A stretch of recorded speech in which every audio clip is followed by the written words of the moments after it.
आप सभी का सुपर कंसेप्ट क्लासेस में स्वागत है। और आज की इस वीडियो में हम लोग क्लास 12 पॉलिटिकल साइंस का वेरी इंपॉर्टेंट एमसीक्यू क्वेश्चंस करने वाले हैं जो आपके एग्जाम में डायरेक्ट पूछा जाएगा। और यहाँ पर मैं आपको पॉलिटिकल साइंस का chapter by chapter important MCQ questions करवा रहा हूँ। इससे पहले हम लोगों ने 3 चैप्टर कर लिया है और ये हमारा चौथा चैप्टर है जिसका नाम है अंतर्राष्ट्रीय संगठन। और यहाँ पर मैं आपको अंतर्राष्ट्रीय संगठन चैप्टर का हर एक इंपॉर्टेंट एमसीक्यू क्वेश्चंस कराऊंगा जो आपके एग्जाम में डायरेक्ट पूछा जाएगा। तो चलो शुरू करते हैं और एक करके हर एक चीज को देख लेते हैं। देखो चैप्टर स्टार्ट करने से पहले यहाँ पर थोड़ा सा हम लोग इसके बारे में कुछ पॉइंट्स देख लेते हैं जो एग्जाम में अक्सर पूछे जाते हैं। देखो एक है आपका यूएनओ या फिर आप इसको यूएन भी बोल सकते हो। यूएनओ माने होता है यूनाइटेड नेशंस ऑर्गेनाइजेशन, यानी कि यहाँ पर क्या हो जाएगा संयुक्त राष्ट्र संघ। इसका मतलब क्या हो जाएगा हिंदी से संयुक्त राष्ट्र संघ। देखो इसका जो स्थापना हुआ है 24 अक्टूबर 1945 को इसका स्थापना हुआ है और इसके 6 दिन बाद यानी कि 30 अक्टूबर 1945 को भारत इसका सदस्य बन गया था। इसका स्थापना हुआ है 24 अक्टूबर 1945 को और इसके जस्ट 6 दिन बाद यानी कि 30 अक्टूबर 1945 को भारत का सदस्य बन जाता है। और इसका जो मुख्यालय है यानी इसका जो हेड क्वार्टर है ये अमेरिका के न्यूयॉर्क में है। कहाँ है भाई? अमेरिका में है। मतलब इतना बोलो अमेरिका में है और अमेरिका के कहाँ पे है तो न्यूयॉर्क शहर में है। इतना चीज आप जान लो। देखो हमारे पास पहला क्वेश्चन क्या है कि अंतर्राष्ट्रीय न्यायालय कहाँ अवस्थित है, तो अंतर्राष्ट्रीय न्यायालय ये हमारा हेग में है। और हेग कहाँ है तो नीदरलैंड्स में है। आगे देखो अगला क्वेश्चन देख लो। क्वेश्चन नंबर 2 क्या है कि अंतर्राष्ट्रीय श्रम संगठन का मुख्यालय कहाँ है, तो ये आपका जेनेवा में है। कहाँ पे है? जेनेवा में है। इसको यहाँ पे देखो अंतर्राष्ट्रीय श्रम संगठन इसको ILO इंटरनेशनल लेबर ऑर्गेनाइजेशन भी बोला जाता है, याद रखना, ठीक है। तो इसका मुख्यालय कहाँ है? जेनेवा में है। देखो अंतर्राष्ट्रीय श्रम संगठन ILO का मुख्यालय जेनेवा, और जेनेवा कहाँ है भाई? स्विट्जरलैंड में है, याद रखना। अंतर्राष्ट्रीय न्यायालय में न्यायाधीशों का कार्यकाल कितने मतलब वर्षों का होता है तो 9 वर्षों का होता है, 9 साल का होता है। अंतर्राष्ट्रीय न्यायालय में महासभा द्वारा 15 न्यायाधीश चुने जाते हैं। 15 न्यायाधीश होता है, ध्यान सुनो, टोटल न्यायाधीश। देखो ये भी क्वेश्चन पूछ लिया जा सकता है, कोई मतलब ये नहीं है कि कुछ भी पूछा जा सकता है। तो 15 न्यायाधीश होते हैं और इनका कार्यकाल 9 वर्षों का होता है, मतलब 9 वर्ष के लिए चुने जाते हैं। अंतर्राष्ट्रीय न्यायालय में न्यायाधीशों की कितनी संख्या है तो 15। कितनी संख्या? 15। विश्व बैंक की स्थापना कब हुई तो ये आपका हुआ है 1944 को। कब हुआ है? 1944 में विश्व बैंक की स्थापना की गई थी। इसे IBRD के नाम से भी जाना जाता है। 1946 में इसका परिचालन शुरू हुआ और इसमें 38 सदस्य थे। देखो दूसरा विश्व युद्ध हमारा 1939 से लेकर 1945 तक हुआ था और पहला विश्व युद्ध हमारा 1914 से लेकर 1918 तक हुआ था, याद रखना। तो दूसरा विश्व युद्ध 1939 से 1945 के बाद अंतर्राष्ट्रीय व्यवस्था और विकास के लिए अमेरिका में स्थित न्यू हैम्पशायर के ब्रिटेन वुड्स नामक स्थान पर 1944 में एक समझौता हुआ जिसे ब्रिटेन वुड्स समझौता कहते हैं। और इसमें दो संस्था का स्थापना किया गया, एक IMF यानी कि इंटरनेशनल मॉनेटरी फंड और एक IBRD यानी कि international bank for reconstruction and development, ठीक है, जिसको विश्व बैंक यानी कि वर्ल्ड बैंक के नाम से भी जाना जाता है।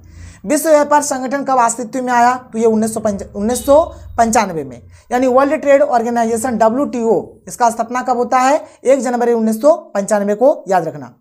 निम्नांकित में कौन सुरक्षा परिषद का स्थायी सदस्य नहीं है? देखो जो सुरक्षा परिषद होता है इसमें टोटल 15 इसके सदस्य होते हैं। 5 होते हैं स्थायी है, 5 तो स्थायी है और 10 अस्थायी है। और जो अस्थायी वाला होता है ये भाई चेंज होते रहता है।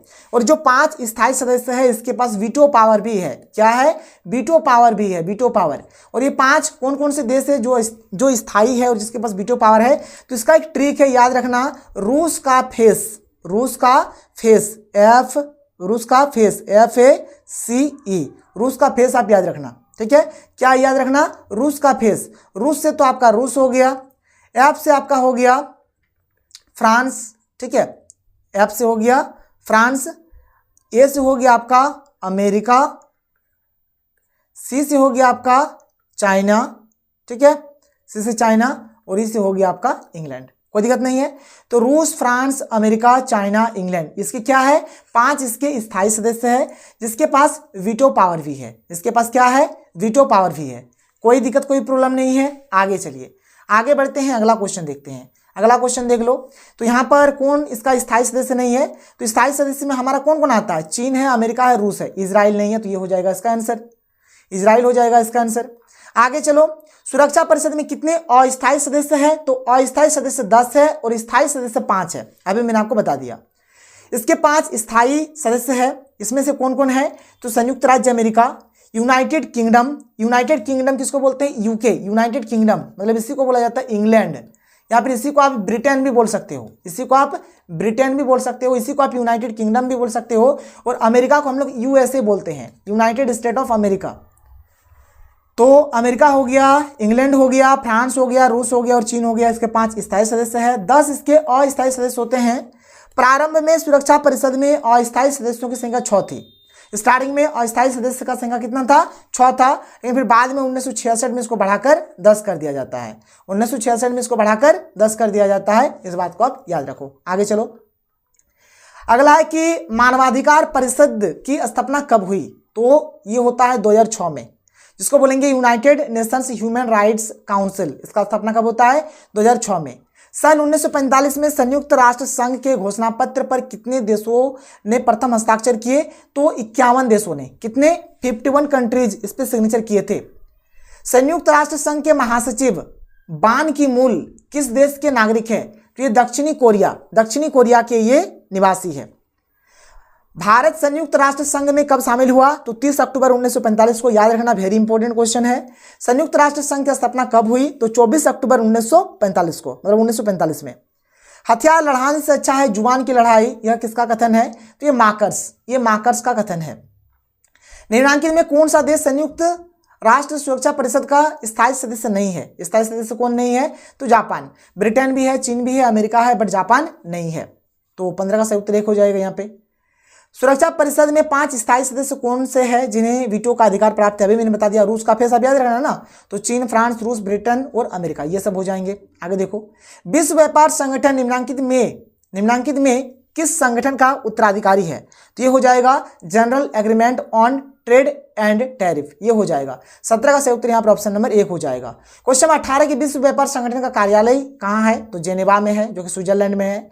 महासचिव का कार्यकाल कितने वर्षों का होता है? तो महासचिव का कार्यकाल 5 वर्षों का होता है। सुरक्षा परिषद के अस्थायी सदस्य का कार्यकाल कितने वर्षों का होता है? जो अस्थायी सदस्य होता है ये मात्र 2 वर्षों के लिए चुने जाते हैं, 2 वर्ष के बाद ये बदल जाते हैं, ठीक है। अस्थायी सदस्य 2 साल के लिए, और स्थायी सदस्य भाई तो परमानेंट है। क्या कि संयुक्त राष्ट्र पदबंध की रचना किसने की? तो ये क्या है? एफ.डी. रूजवेल्ट ने। किसने? एफ.डी. रूजवेल्ट ने क्या है। संयुक्त राष्ट्र संघ के किस महासचिव की वायु दुर्घटना में मृत्यु हुई? तो किसका हुआ था? देख लो यहाँ पर, डैग हमरशोल्ड, ठीक है, या फिर ऐसे लिखा रहता है या फिर ऐसे लिखा रहता है, दोनों में से किसी भी तरीके से लिखा हुआ हो सकता है।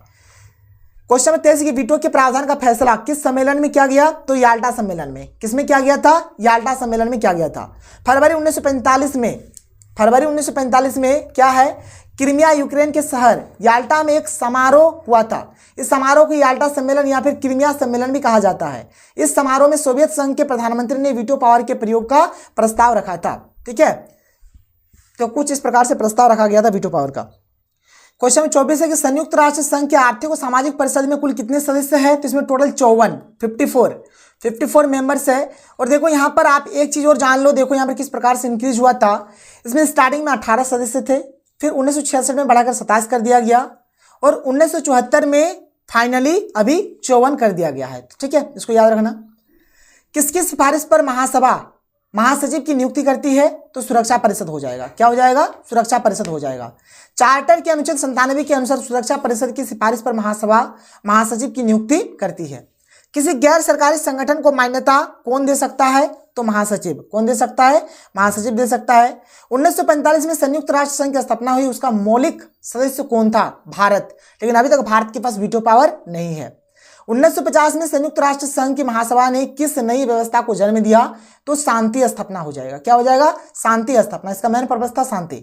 संयुक्त राष्ट्र का वर्तमान महासचिव कौन है? तो ये हो जाएगा एंटोनियो गुटेरेस, ठीक है, एंटोनियो गुटेरेस हो जाएगा। संयुक्त राष्ट्र के वर्तमान महासचिव एंटोनियो गुटेरेस है, जो पुर्तगाल के हैं, जिन्होंने 1 जनवरी 2017 को अपना कार्यकाल संभाला। ये हो जाएगा। आगे देखो, अंतर्राष्ट्रीय अणु ऊर्जा अभिकरण की स्थापना कब हुई? तो इसका स्थापना हुआ है 1957 को। कब हुआ है? 1957 को। या फिर आप ऐसे बोल सकते, इंटरनेशनल एटॉमिक एनर्जी एजेंसी जो है, इसका स्थापना 29 जुलाई 1957 को हुआ है। क्वेश्चन नंबर 31 कि निम्न में से कौन सुरक्षा परिषद का स्थायी सदस्य नहीं है? तो इटली। ये तो बस ट्रिक्स आप याद रखो, रूस का फेस। संयुक्त राष्ट्र संघ के प्रथम एशियाई महासचिव कौन थे? तो यूथांड थे। कौन? यूथांड हो जाएगा इसका आंसर। अंतर्राष्ट्रीय श्रम संगठन का मुख्यालय कहाँ अवस्थित है? तो जिनेवा में है, ठीक है, जो कि स्विट्जरलैंड में है, ठीक है, जिनेवा स्विट्जरलैंड। निम्नलिखित में से कौन सा मानवाधिकार संगठन है? तो एमनेस्टी इंटरनेशनल। क्या हो जाएगा? एमनेस्टी इंटरनेशनल हो जाएगा। संयुक्त राष्ट्र संघ के कितने अंग है? तो संयुक्त राष्ट्र संघ के 6 अंग है, 6 पार्ट है इसका। संयुक्त राष्ट्र संघ का सबसे बड़ा अंग कौन है? तो सबसे बड़ा अंग है महासभा। सबसे बड़ा अंग कौन है? महासभा है। सुरक्षा परिषद में कुल स्थायी सदस्यों की संख्या कितनी है? तो 5 है, अभी मैंने बता दिया आपको। विश्व के देशों के बीच व्यापार संगठनों के लिए कौन सा अंतर्राष्ट्रीय संगठन है? तो इसके लिए है विश्व व्यापार संगठन, WTO, world trade organisation. Bharat संयुक्त राष्ट्र संघ का सदस्य कब बना? तो 1945 में ही बन जाता है। किस देश ने सुरक्षा परिषद में क्या है निषेधाधिकार का सर्वाधिक बार प्रयोग किया? वीटो पावर का सबसे अधिक बार यूज किसने किया है? तो रूस ने किया है। किसने किया है? रूस ने किया है, याद रखना। अंतर्राष्ट्रीय मुद्रा कोष का मुख्यालय कहाँ है? तो वाशिंगटन में है। यानी IMF, इंटरनेशनल मॉनेटरी फंड का जो मुख्यालय है यह अमेरिका के वाशिंगटन DC में है, याद रखना। एमनेस्टी इंटरनेशनल किससे संबंधित है? तो ये मानवाधिकार से संबंधित है। क्यूबा संकट किस वर्ष हुआ? तो क्यूबा मिसाइल संकट 1962 में होता है। संयुक्त राष्ट्र संघ के चार्टर में कितनी धाराएं हैं? तो टोटल इसमें 111 धाराएं हैं इसमें, ठीक है। क्या है? UN का चार्टर 19 चैप्टर और 111 आर्टिकल यानी कि अनुच्छेद में बटा हुआ है। इसमें 19 चैप्टर है और 111 आर्टिकल यानी कि अनुच्छेद है। इसके बाद देखो, अभी तक हमारा 4 चैप्टर खत्म हो जाता है। उसके बाद देखो हमारा जो अगला वीडियो आएगा, अगले वीडियो में हम लोग एक ही वीडियो में 3 चैप्टर को कवर करेंगे, ठीक है। जो आपका समकालीन विश्व में सुरक्षा है, जो आपका पर्यावरण और प्राकृतिक संसाधन है, और जो आपका वैश्वीकरण है, तीनों चैप्टर को हम लोग एक ही वीडियो में कवर करेंगे। तो ये रहा हमारा आज का वीडियो। चलो हम लोग मिलते हैं अगले वीडियो में। थैंक यू, जय हिंद।